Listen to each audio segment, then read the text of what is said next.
Class 6 Hindi पाठ एक मातृभूमि। नमस्कार। कभी सोचा है आपने कि जमीन का कोई एक टुकड़ा मातृभूमि कैसे बन जाता है? आज हम सोहनलाल द्विवेदी जी के एक बहुत ही खूबसूरत कविता मातृभूमि के जरिए इसी सवाल का जवाब ढूंढेंगे और देखेंगे कि कवि अपनी जन्मभूमि को असल में किस नज़र से देखते हैं। तो चलिए इसी सवाल से अपनी बात शुरू करते हैं। भाई, आखिर ये जो शब्द है मातृभूमि, इसमें ऐसा क्या है जो इतनी गहरी फीलिंग्स, इतनी भावनाएं जड़ा देता है? क्या ये सिर्फ जमीन का एक टुकड़ा है या फिर उससे कहीं ज्यादा है? पता है, कविता में ये जो लाइन है ये बार बार लौट कर आती है और सच कहूं तो यही इस पूरी कविता का दिल है। ये सिर्फ एक पंक्ति नहीं है, ये तो एक एहसास है, एक पहचान है जिसे कवि हम सबको महसूस कराना चाहते हैं। तो ठीक है, चलिए इसी एहसास को और गहराई से समझने के लिए कविता के एक छोटे से परिचय से शुरुआत करते हैं और कोशिश करते हैं कि कवि के दिल में क्या है उसे समझ पाएं।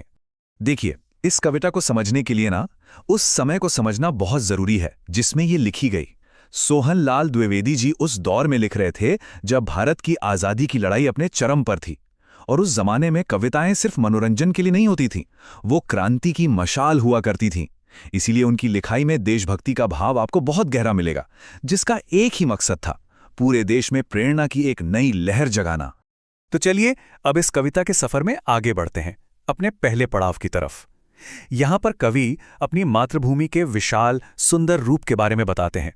पता है, ये ऐसा लगता है जैसे कोई बड़ा सा कैनवस हो जिस पर कुदरत ने अपने सबसे खूबसूरत रंग भर दिए हों।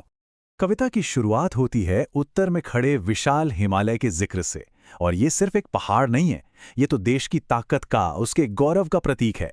मतलब एक ऐसे मुकुट की तरह है जो हमारे सर पर है और स्वाभिमान से आसमान को छू रहा है। अच्छा, अब उत्तर से सीधे दक्षिण की तरफ देखिए।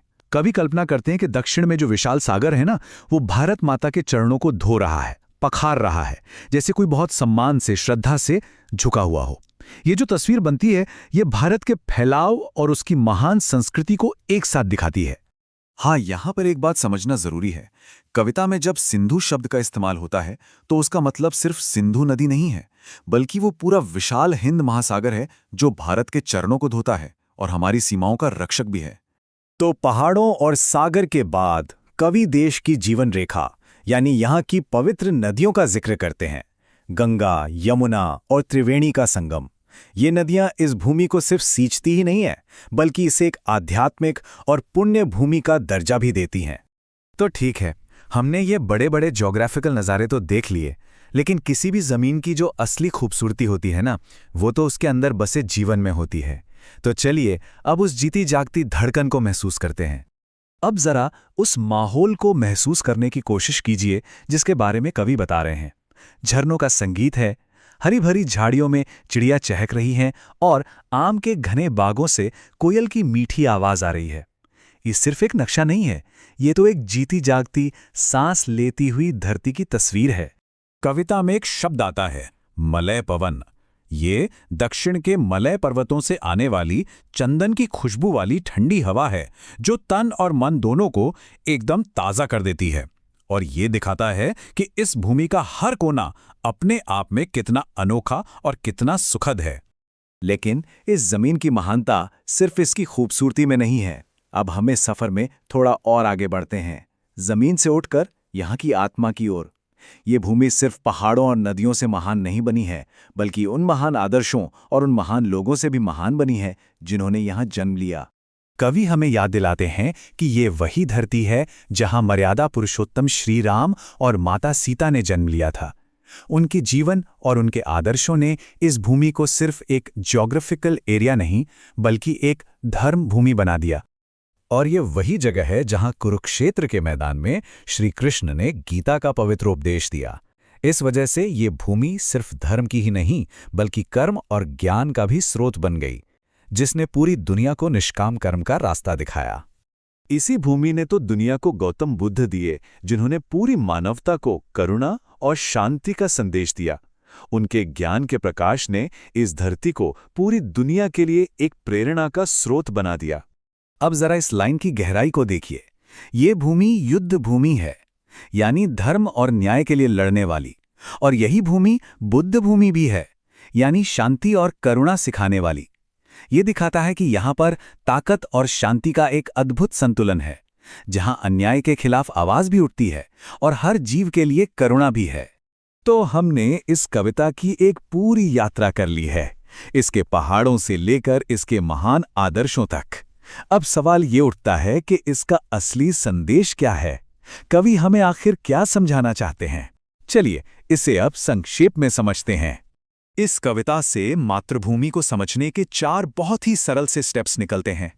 पहला, इसकी बाहरी सुंदरता और भव्यता को देखिए। दूसरा, इसके जीवंत जीवन और इसकी ऊर्जा को महसूस कीजिए। तीसरा, इसके ज्ञान और धर्म की विरासत से सीखिए। और चौथा, जब ये सब कुछ जुड़ जाता है तो इस भूमि के लिए प्यार और सम्मान अपने आप महसूस होने लगता है। जरा देखिए, कवि ने एक ही भूमि को कितने अलग अलग नामों से पुकारा है।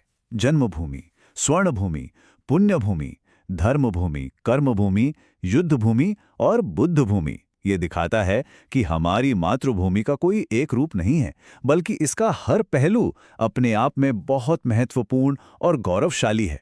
तो सबसे जरूरी बात यह है कि मातृभूमि सिर्फ मिट्टी नहीं है, सिर्फ जमीन का एक टुकड़ा नहीं है। ये तो एक माँ जैसी भूमि है, एक जीवित शक्ति जो हमें जीवन देती है, हमारी पहचान बनाती है और हमें मूल्य सिखाती है। यह हमारे शरीर और हमारी आत्मा दोनों का पोषण करती है। ठीक है, कविता बहुत सुंदर है, इसका इतिहास भी बहुत गौरवशाली है, लेकिन आज के समय में हमारे लिए इसका क्या मतलब है? हम इस महान संदेश को अपनी जिंदगी में कैसे उतार सकते हैं? कवि के इन महान विचारों को हम बहुत ही आसान कामों से सच कर सकते हैं। अपनी मातृभूमि से प्यार जताने के लिए हमेशा सरहद पर जाने की जरूरत नहीं होती।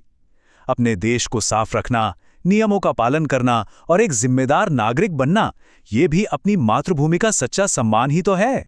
तो मैं आपको इसी एक सवाल के साथ छोड़कर जा रहा हूं।